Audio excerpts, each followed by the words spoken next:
നമസ്കാരം.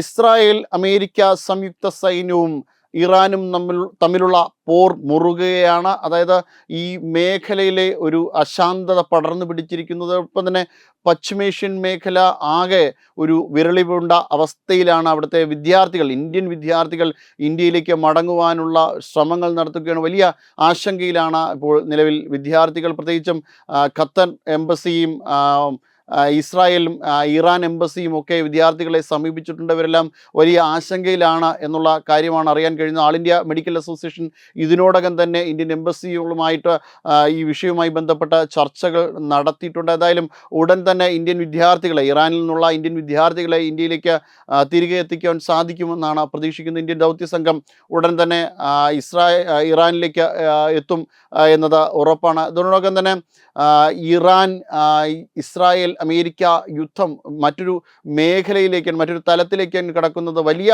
സൈറൻ ഈ മേഖലകളിലൊക്കെയും മുഴങ്ങുന്നത് കേൾക്കുവാൻ സാധിക്കും.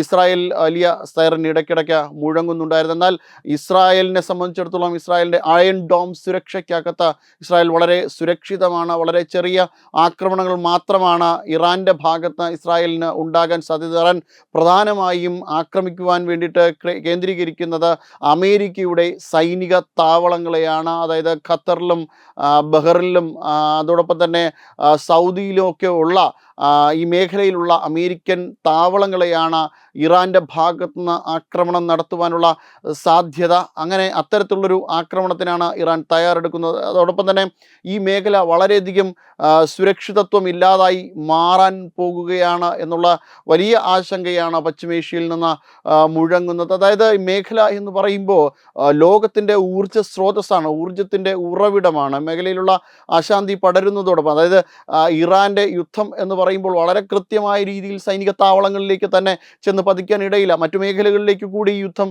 വ്യാപിച്ചു കഴിഞ്ഞു കഴിഞ്ഞാൽ, അവിടുത്തെ ഒരു സ്ഥിതിഗതികൾ വളരെ മോശമായി കഴിഞ്ഞു കഴിഞ്ഞാൽ വലിയ ഒരു ഊർജ്ജ പ്രതിസന്ധി തന്നെ ഉണ്ടാകും. ഇതിനിടെ ഇസ്രായേലിലുള്ള ഒരു വിദ്യാർത്ഥിയുമായി തത്വമായി സംസാരിക്കുകയുണ്ടായി. വളരെ സുരക്ഷിതമായിട്ടാണ് ഇപ്പോൾ ഇസ്രായേൽ വിദ്യാർത്ഥികളൊക്കെ തുടരുന്നത്. എംബസി ഇവരുമായി ബന്ധപ്പെട്ടിട്ടുണ്ട് എന്നൊക്കെയാണ് പറയുന്നത്. പ്രതികരണത്തിലേക്ക് കടക്കാം.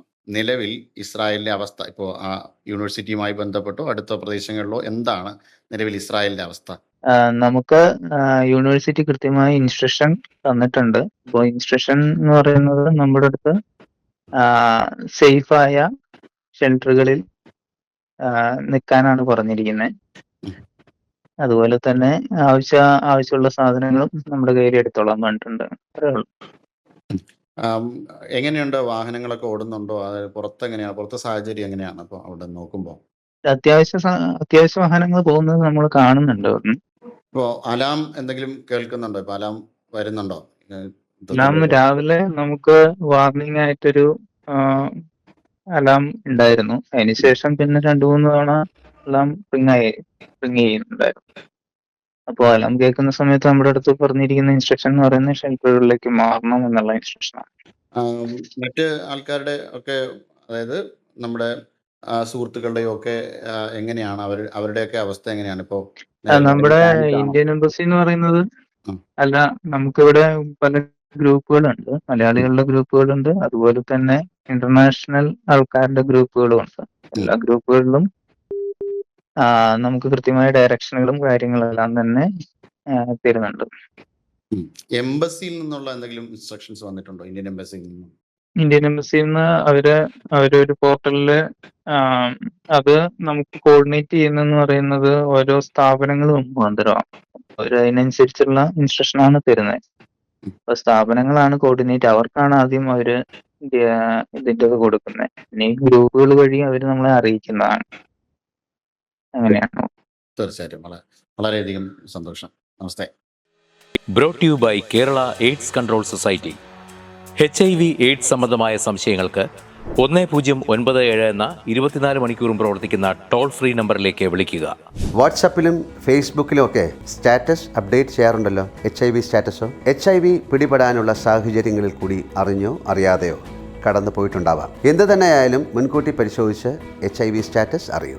സൗജന്യ HIV പരിശോധനയും കൗൺസിലിങ്ങും ആരോഗ്യ കേന്ദ്രങ്ങളിൽ പ്രവർത്തിക്കുന്ന ICTC അഥവാ ജ്യോതിസ് കേന്ദ്രങ്ങളെ സമീപിക്കുക.